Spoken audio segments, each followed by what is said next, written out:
Ms. Tett, good morning to you. Good morning to you as well. And I'm very sad indeed I'm not with you in Greece, because there is much that is uncertain. Is the weather is better where you are? Actually, Ms. Tett, we also started with rainy weather, but we will fix that by the afternoon, I'm sure. So, well, I'm bringing English weather then, I apologize. Anyway, welcome, Ms. Tett. This is as you know, the 8th annual conference of the Greek Entrepreneurs Association, but along with other associations of entrepreneurship and labor. And we're very honored to have you, and we will play right after this starting point from you. We will play the interview that you kindly gave us a few days ago. Thank you very much indeed.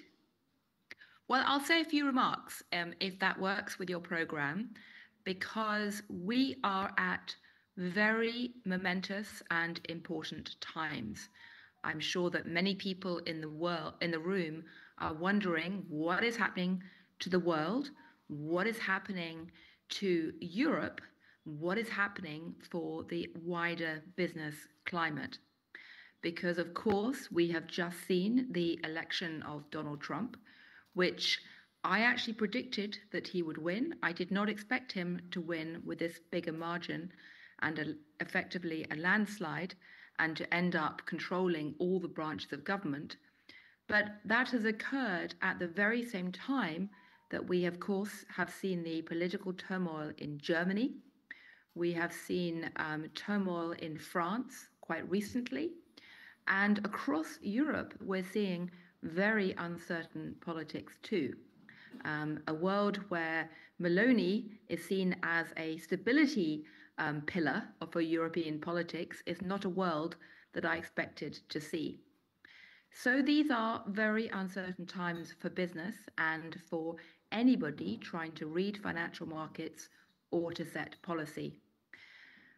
So I want to say a few words about where I think this instability and uncertainty has come from and what it means for a place like Greece going forward. Because I think it's important to step back and realize that this explosion of populism and policy uncertainty is part of a much longer arc of history that has been developing for several years.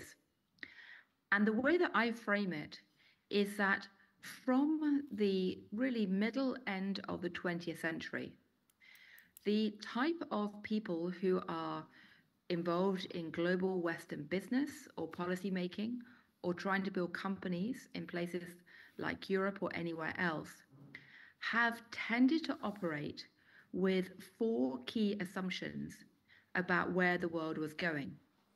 And those 4 key assumptions were that globalization was good, democracy was good, free market capitalism was good, and that technological innovation was good. And the assumption was that those 4 forces were basically spreading across the world, that they were likely to keep spreading across the world, and that essentially, although history was not dead, to use a phrase of Francis Fukuyama, the historian who wrote that famous book, The End of History, although he never said that history was dead, there was a feeling that history was going in one direction towards more and more progress and more, if you like, economic growth in the future. So that was the assumption that very much shaped what might be called Davos man or Davos woman. And I have actually had Klaus Schwab, the head of the World Economic Forum, visiting in Cambridge for the last 24 hours. But that was very much the dominant assumption. And the story of events in Europe and on the world stage, really since 2008, has been that all 4 of those pillars, or if you like, all 4 of the legs of a table on which we built our careers, have been steadily undermined or gone into reverse. If you start with the first one, democracy, What you can see if you look at an index like the Bertelsmann Democracy Index, which is produced by the German company, looking at countries around the world, what you can see is that countries across the world were becoming more and more democratic until 2004, and then the trend changed. And since then, you've seen increasingly autocracies crowding out democracies. And even democracies that are proudly democratic have had the democracy questioned and challenged by citizens. America is one example of that.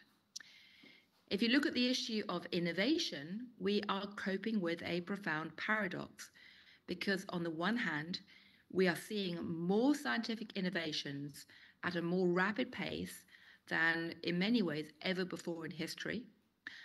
I was having a dinner last night at Cambridge University with a number of computing, quantum, AI and life sciences professors, and they were talking, to take one tiny example, about the absolutely extraordinary implications of what's happened with AI and a product like AlphaFold in the field of biological science and research.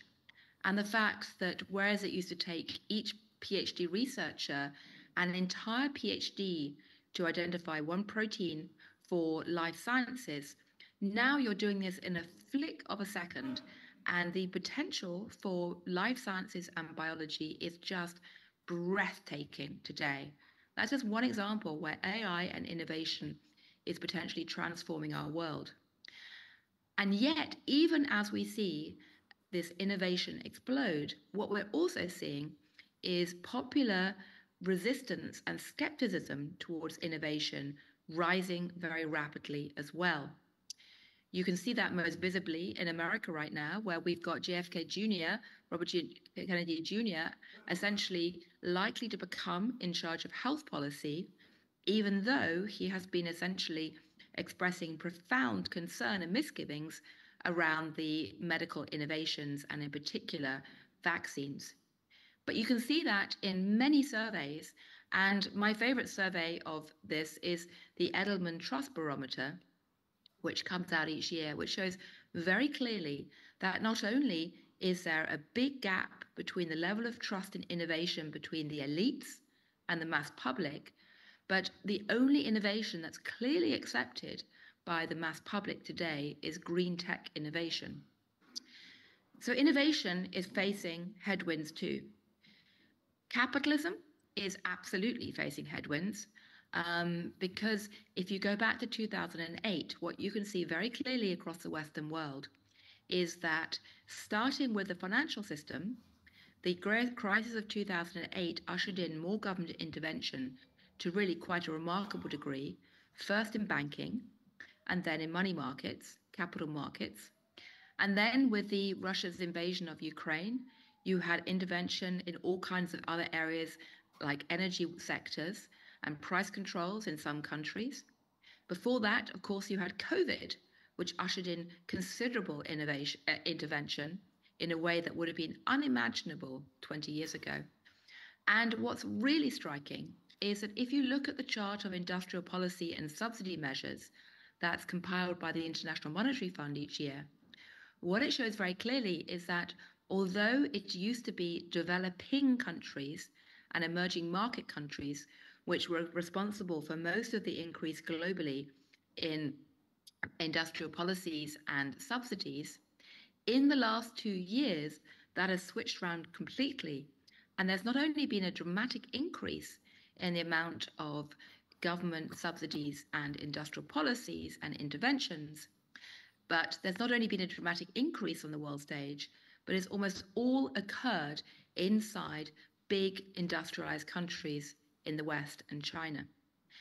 And what we can see once again from the Trump administration is signs that that is going to simply accelerate, whether it's in relation to price controls on pharmaceutical companies, whether it's the fact that increasingly you're seeing the tech sector wrap itself in the national flag and nationalism and essentially work hand in hand with the government, or whether you can see in other areas governments are increasingly assumed to have the right to engage in industrial policy.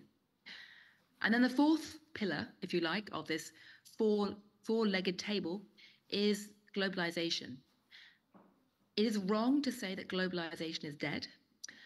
If you look at indices like the NYU Stern Index, which comes out each year in association with DHL, you can see globalization still creeping up across the world as a whole. They measure that according to 4 different aspects of globalization: the movement of people, the movement of money, the movement of goods, trade, and the movement of ideas. The movement of people has remained fairly stable except for COVID, on a rising trend. The movement of money increased rapidly in 2008. It then came down. It's since come back up again, but is now turning the corner as we begin to see some signs of capital market fragmentation. The movement of goods has continued to rise in spite of all the talks about tariffs, but of course there's now a real threat that will go into reverse as well, given what the Trump administration is threatening to do. The movement of ideas is the one thing that's really dramatically kept globalization on track, according to this index, in that it has continued to surge as internet connections have essentially knitted the world closer and closer together. But even that is starting to slow down. So the point is that globalization hasn't collapsed, but it's essentially slowing down quite considerably. And most importantly, the rhetoric around globalization has changed really quite dramatically, as you all know. Sitting in a country like the UK, which is reeling or suffering from Brexit still, we know that only too well. But Brexit was really just the leading edge of the storm. It was the first indication of the big shift in attitude. And what you've seen since then is increasing fragmentation, increasingly aggressive talk around all 4 aspects of globalization, and increasing practical shifts as well, whether it is the fact that you're getting immigration controls increasing, whether it's the fact that you're starting to see signs of more capital market fragmentation, whether it's the fact you're starting to see some hints of growing internet controls and firewalls, or of course the most immediate issue, which I'm sure many of you are watching very, very closely, which is the growing trade threats and fragmentation and the tariffs.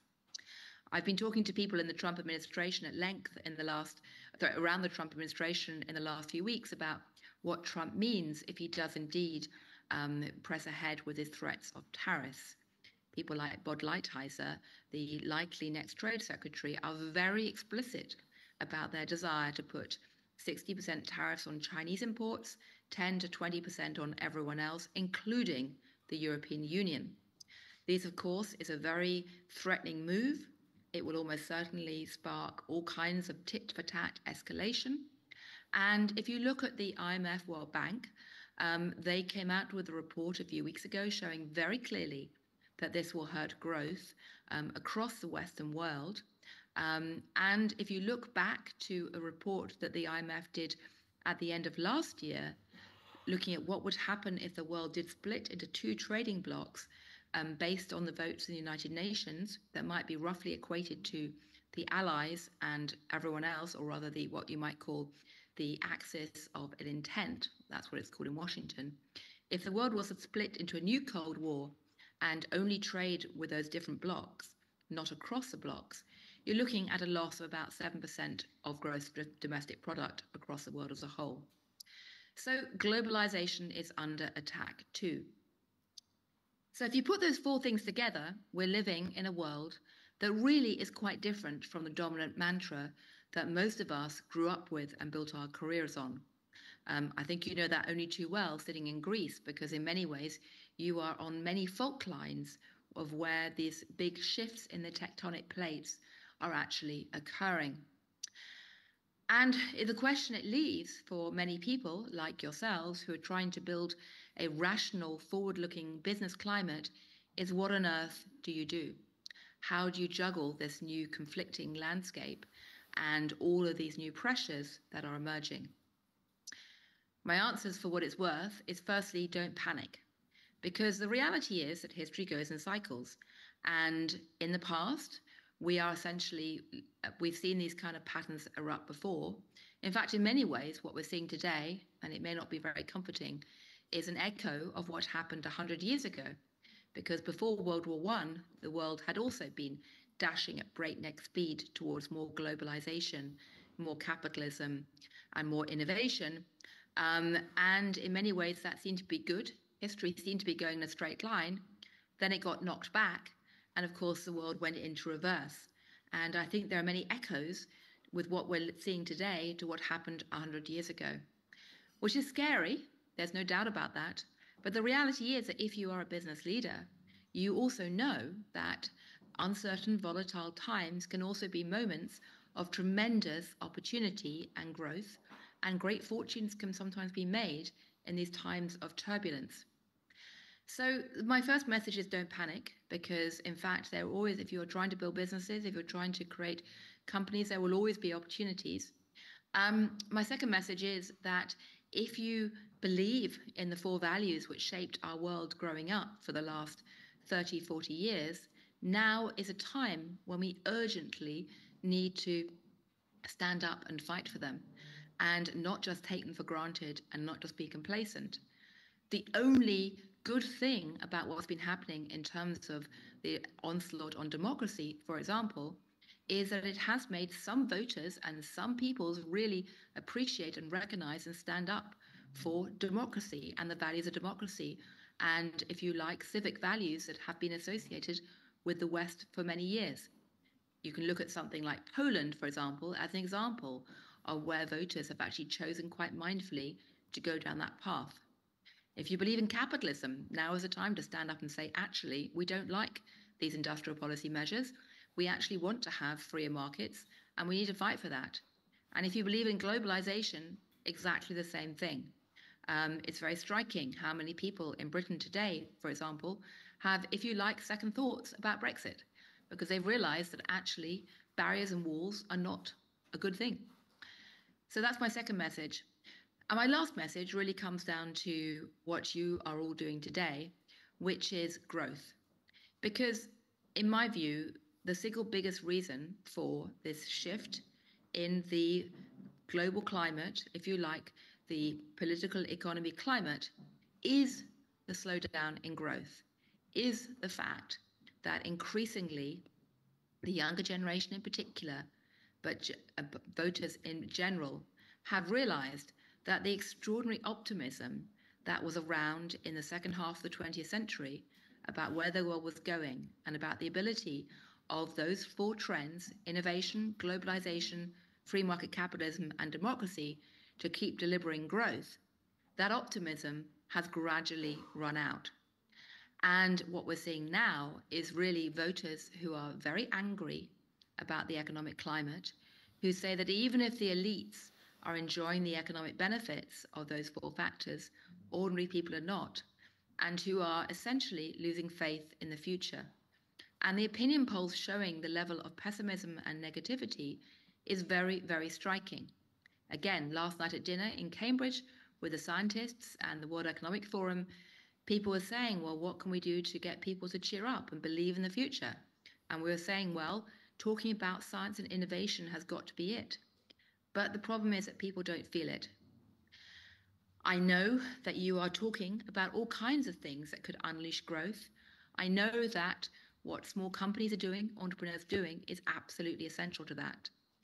I spend a lot of time, frankly, arguing with people in Britain about the policies they are or are not introducing to try and foster more business growth and entrepreneurship. And personally, I'm very disappointed that the budget which the British government produced a few days ago had really very few measures designed to unleash growth amongst entrepreneurs in the UK. They're taking entrepreneurship, frankly, for granted. And to my mind, sitting in Cambridge, where we have endless numbers of spin-outs and entrepreneurial scientists trying to create new companies here in Cambridge, I think it's very disappointing. But this is the last point I want to leave you with. What is happening on the world stage, in many ways, creates a remarkable opportunity for Greece. Never mind the climate, never mind the very favorable position that you're sitting in. A world in turmoil, a world where conflict is breaking out in Israel, where some people are saying they do not want to go to America, a world of rising uncertainty in many ways, and a world of tremendous amount of government intervention in parts of Europe, is also a place or in a time when a country like Greece could, with radical policies, with a welcome mat, with a bit of creative thinking, and with a bit of boldness, really potentially reap the benefits in terms of the business climate and the entrepreneurial climate. I know that you've been campaigning for many things like marginal tax policies, which personally I think have a lot of merit to them. But whatever policies you wish to embrace as a group and promote and talk about, I would simply leave you with this. The world is very uncertain. We're seeing a big shift in the tectonic plates. But as anyone who's an entrepreneur knows, uncertainty and volatility doesn't create problems, it also creates opportunities too. And right now, I think there is an opportunity for Greece if it has the courage and imagination to take it. And I'll simply end by saying, good luck. Thank you.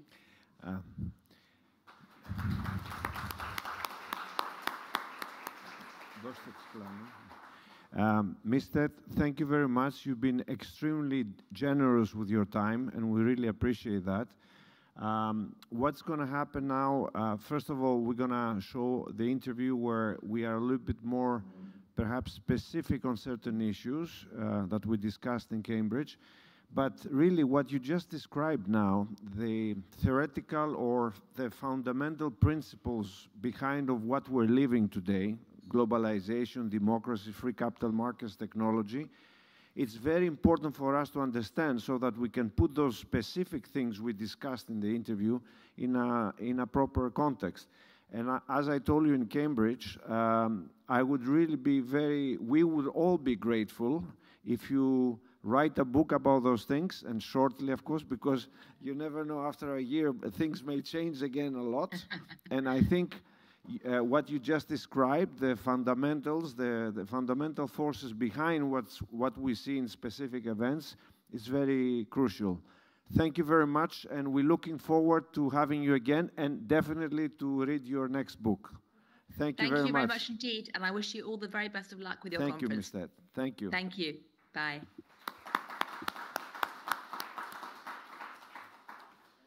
No.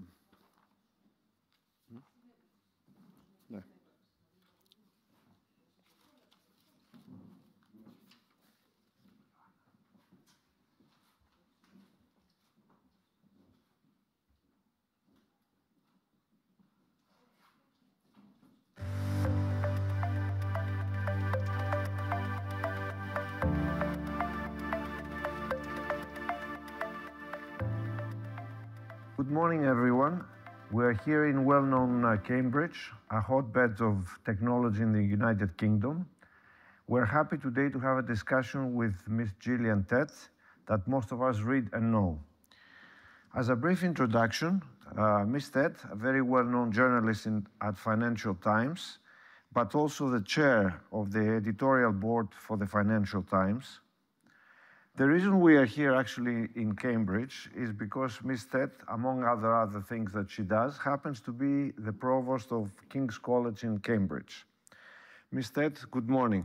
Good morning. I'm delighted to be here, and I should say that I'm the former chair of the editorial board. Okay. I'm still a member, but no longer chairing it. Okay, very good. So less, more time to do other things.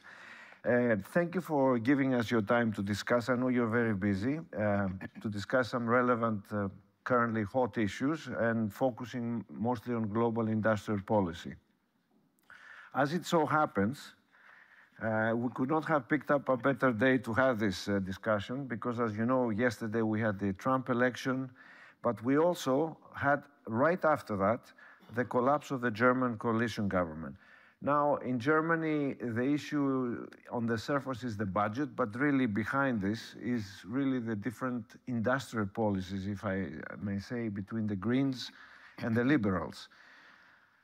Ms. Tett, Gillian, what is your comment on yesterday's development and how they affect industrial policy? The reason why I'm saying and asking this question is, in a recent article that you wrote, which I found personally very interesting, where it is a title, How to Tell Good Industrial Policy from Bad.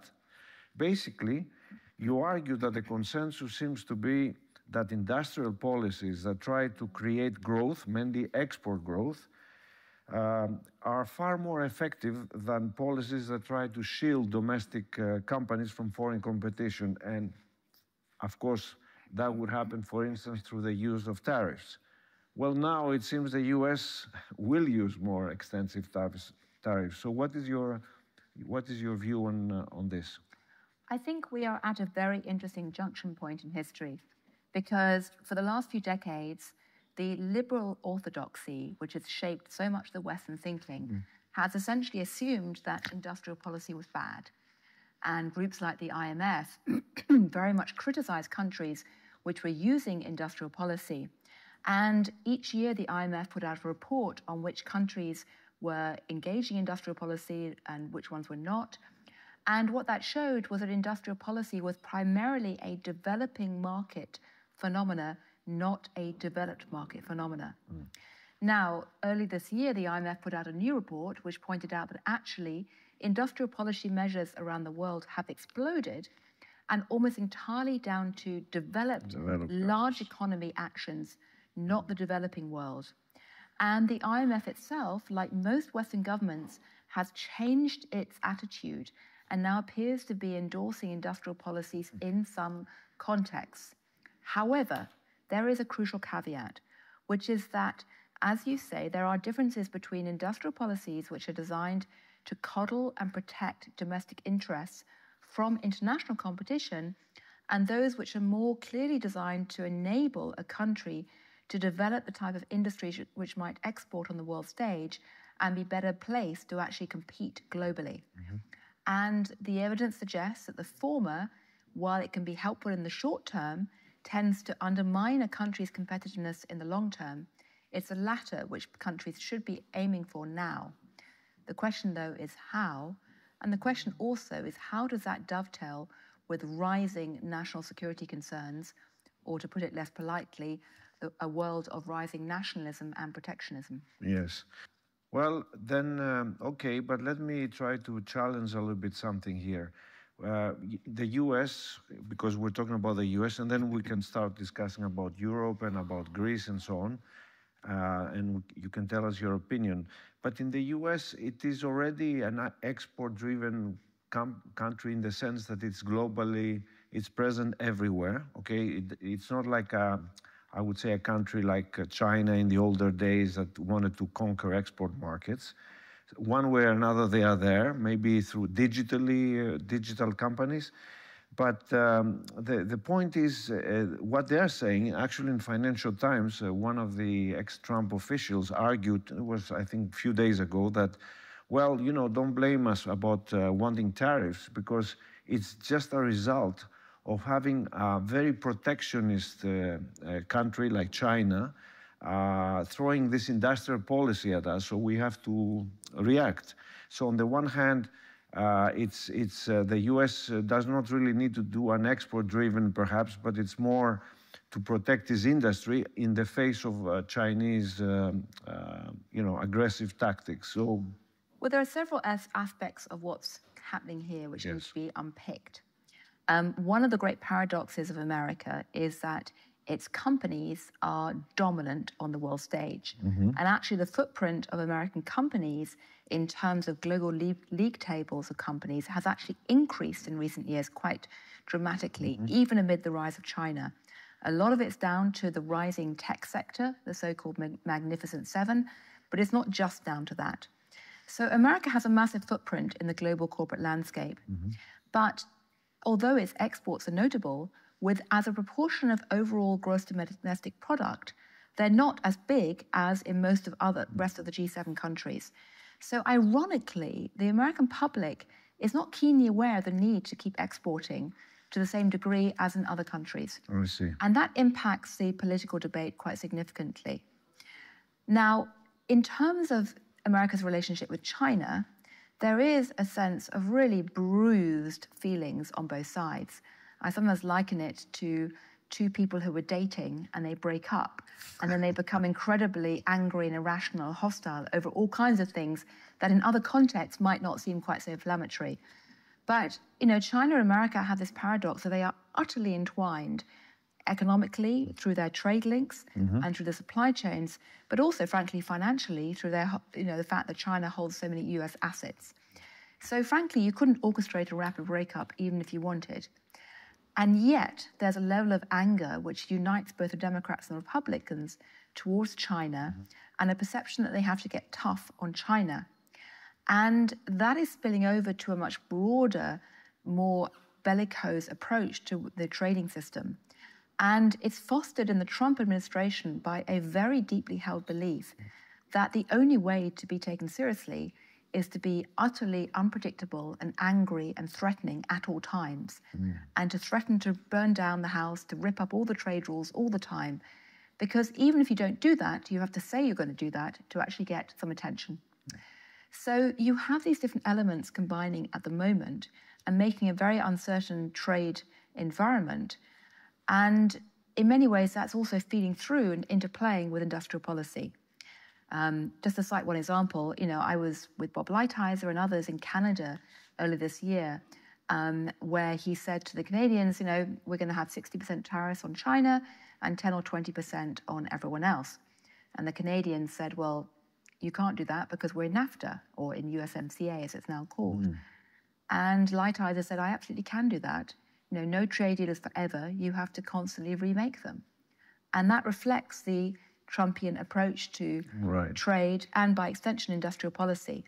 It's a universal, sorry, it's not a universal vision of the law. It's a much more situational vision of the law.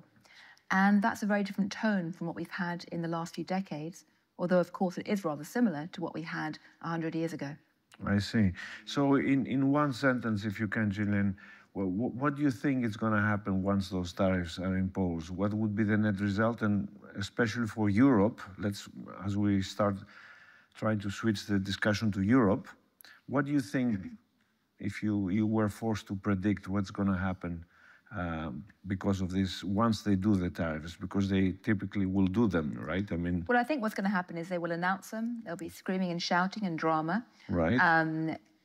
And they will then wait to see whether the Europeans respond by giving way on various key issues or not. That's an interesting thought. I suspect that the Europeans will probably then be forced to introduce some kind of tariffs themselves in response. That is my best guess. But I think there's going to be a lot of negotiating, a lot of shadowboxing, and we'll see how much the shadowboxing actually turns into real physical damage or not. I see. Well, it sounds reasonable what you're saying. And that gives me the chance to switch to Europe a little bit in this field of industrial policy always, and as a result of the Trump election. With this background, and also with the background of Monti report, which seemed to have an effect, at least in being debated within Europe. Well, the Draghi report. Yeah, I'm sorry. Yeah, exactly, the Draghi report. What do you think is going to happen? Will Europeans be able to shape an industrial policy? Because there are so many different voices in Europe, which is good, but very bad sometimes also. I think there is an urgent need for Europe to shape an industrial policy because at the moment it has the worst of both worlds. It is neither an entirely free market-driven, private enterprise-focused economy where essentially innovation and private enterprise can flourish freely, nor is it actually a state industrial policy saturated economy where you have intelligent joined-up thinking about what are the industries of the future, as say in China. So it's neither one nor the other. It's muddling through. Maybe muddling through in the current global context is the least bad option you can actually have.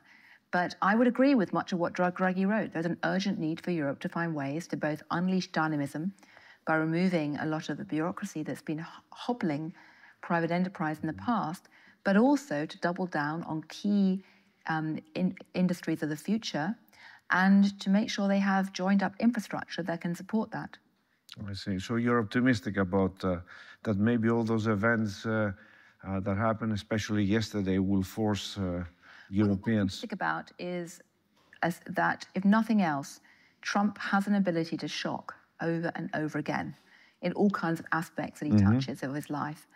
And the sheer shock of the Trumpian second term, both in terms of geopolitics and the threat it poses to institutions like NATO, which I think will shock Europe into actually getting serious about its own defense. But the shock of Trumpian policies on tariffs and potential industrial policy, I hope, will force Europe into finally getting a sense of urgency about the need to act. Because one thing we know about Europe in the last few decades is that time and again, it's not until there is a crisis that change actually happens in Europe. That's true. There's a very strongly held belief amongst the European leaders that European Union needs to hang together to protect peace. So I'm not worried about Europe fragmenting as such completely. I do think when push comes to shove, Europe hangs together. But it seems that the corporate governance model they have is that unless there is a complete sense of crisis, unless they tiptoe to the edge of the cliff and look over and decide to not go over, that it's very hard to get the sense of urgency to break through the different interest groups and get a consensus about the need to act. I see. Well, that's awesome. You think, again, to wrap up the discussion in Europe in two, what do you think, if you were to say, what would be the first two things that Europe would do, let's say, if they are forced and they decide to act? What would it be in terms of industrial policy? Would it be a sectoral emphasis? Would it be an across-the-board, another policy? Do you have any? I think personally it would be sectoral emphasis. I would like their green policies to rely less on sticks, less on regulation, and much more on carrots, like the IRA. I think that would be a lot more effective to unleash animal spirits.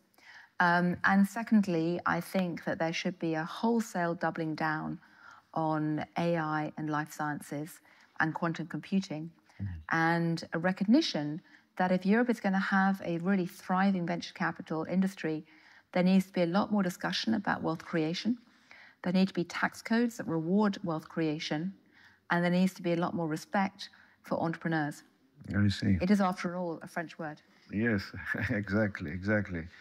And of course, let's not forget, we're sitting here in Cambridge, an amazing, I would say, success story of spin-offs from the university. Well, we are absolutely going down the path of trying to promote spin-offs and entrepreneurship. Yes. In fact, King's College has its own entrepreneurship lab. We created it 4 years ago. We were the first Oxford or Cambridge college to do it. Historically, it's not been the kind of thing that elite universities in England did at all. In fact, previously, people scorned entrepreneurship. But there is a growing recognition that we need to start seriously looking at ways to take the brilliant intellectual capital that sits here and trying to use it for growth supporting companies and entrepreneurial thinking. So we have an e-lab, and it's now growing very rapidly. And I'm very pleased to say that it's one of the most dynamic parts of the college and one of the most exciting parts as well. Good. Well, we wish you good luck. Thank you. Europe, we believe Europe has to have a United Kingdom one way or another, engaged, married, whatever you want to call it. But we do want, because it is really a source of technology, a United Kingdom. I'm in the camp of those who think that Brexit was a tremendous national tragedy and a huge self-sabotaging own goal. So I fully agree with you. Yes.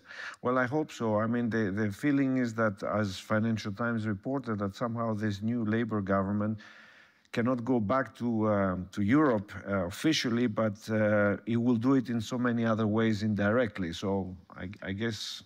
Well, let's see and let's hope so. I mean, personally speaking, I think the one natural way to start, since we're sitting in university, would be to create more freedom of movement for young people between continental Europe, European Union and the UK. I am heartbroken by the fact that the students here who are British can't just travel freely in the European Union as I did. When I was their age in Cambridge, I studied at Cambridge, you know, my friends and I used to go to Europe. And the people who didn't have money would go and get bar jobs all over Europe and spend summers working in bars in Spain, Italy, and Greece. We were probably half the waiters were probably, you know, students from England. And that was wonderful. And we had lots of students coming from continental Europe to Cambridge. It is tragic that that has stopped. And I hope that changes. I fully agree with you. And I think all Europeans fully agree with you on that. Okay, let's now switch to Greece. And the main debating points we have in our Greek Entrepreneurs Association 8th annual conference, which basically are, if you allow me to list them. The first thing is that we believe, and this is not just Greek Entrepreneurs Association, but also the most important employer and labor organization in Greece. We seem to come to a consensus, which, as you know, in Greece is not always easy to do so. Anyway, the whole point is, number one, Greece must reindustrialize because it lags behind its European Union peers. And the question to you will be, what's the best way for a country like Greece, which is behind, to achieve this? We also, what we are saying, which will lead us to the second part of our discussion, second and last part, what we're saying is that reindustrialization really involves high-tech companies, of course, or companies, even the food sector, that operate in a high-tech production environment. This, of course, necessitates very quick reskilling to increase productivity, which, by the way, you know very well that the number one issue, I think Martin Wolf mentioned that yesterday in Financial Times, one of the number one issues in Europe is the low productivity we have, the growth of productivity. It has been tremendously low as opposed to many years ago. So the question is, in Greece, what we're saying, because again, we also don't have enough skilled personnel, but we have to rely on our existing personnel. What we're saying is we have to do something out of the box, start a revolution from the bottom to the top, which would be because we also have a lot of our Prime Minister advocated we should increase wages in Greece, and indeed we have to increase wages, but obviously, as you know very well, Gillian, you cannot increase wages just like that if they are not associated with the increase in productivity. So to increase productivity, you have to retrain and reskill your workers and so on. But the problem in Greece is that we have, for every, when we want to increase salaries, first of all, we pay 3 times the cost of it, what end up in the pockets of workers. So in order to induce them, our colleagues, I would say, all the employees to go into a training, we have to provide higher salaries, which is, again, is what the government wants us to do. But what we're proposing is to use marginal taxes and allow us to reskill under certain proper procedures all our workforce, increase the salaries, but do not pay the non-wage costs, which is, as I said, is 1 to 3. Right. So this is in a way to start a revolution, but of course the employers have to invest on that, and this is a use of marginal taxes. In other words, you increase the workers under certain condition of reskilling, but you tax differently, and this is exactly what I wanted to end up today in our discussion is what Germany is toying with the idea, which also Financial Times reported for the first time, which was, okay, let's induce people to work more and we will tax them less for the extra. Well, all of that sounds very sensible. So broadly speaking, I would absolutely support it. I would simply add, and I'll sort of end here by saying that I don't think it should be the only measure. Okay. I think there also needs to be, if I had a magic wand, I'd be giving people golden visas to come and live in Greece if they bring in entrepreneurial and tech skills. We've seen how in Portugal how that can work. Ironically, in the aftermath of the Trump election victory, I suspect there'll be a lot of people who are willing to be mobile and would like some door into the European Union. So I think Greece should be offering golden visas immediately. I think it should be using the fact it is close to water and has lots of sunshine to double down very fast on renewable energy to the maximum amount it possibly can. I think it should be creating tax breaks for entrepreneurs and high-tech industries, and also investing in education, not just by boosting skills in Greece and training inside Greece, but also by essentially encouraging people who want to go overseas to then come back with their skills. But, you know, Greece and Europe has a great moment right now, because not only is there a large number of people fleeing from Ukraine, from Russia, places like that, but they are likely to be people who are looking for somewhere else to base themselves other than America in the future, and they need to act fast. Yes. No, first of all, the fact of the matter is that in Greece we have golden visas, and the government has very correctly started pushing in this direction. The nomads, as we would call them, the technical nomads, call them whatever you want to call them. And also, it has done, I also agree with you, actually, when we had, during the crisis in Greece, we had a tremendous brain drain. People were coming to the UK, everywhere, and that really affected even more the crisis. But on the other hand, those people, as you correctly pointed out just now, they generated skills, and now that the government has also very correctly has given tax incentives, you know, you can have half of the taxes to pay when you return to Greece after being 7 years away. Well, obviously, you know, things that are happening in the UK right now in the tax regime mean that there could be a great chance for Greece to jump in and have comparative advantage, and ditto in France. But it's a moment in time. The next year will be critical, but it's a great opportunity for Greece. Yeah. So good luck. Thank you very much. Thank you. Thank you.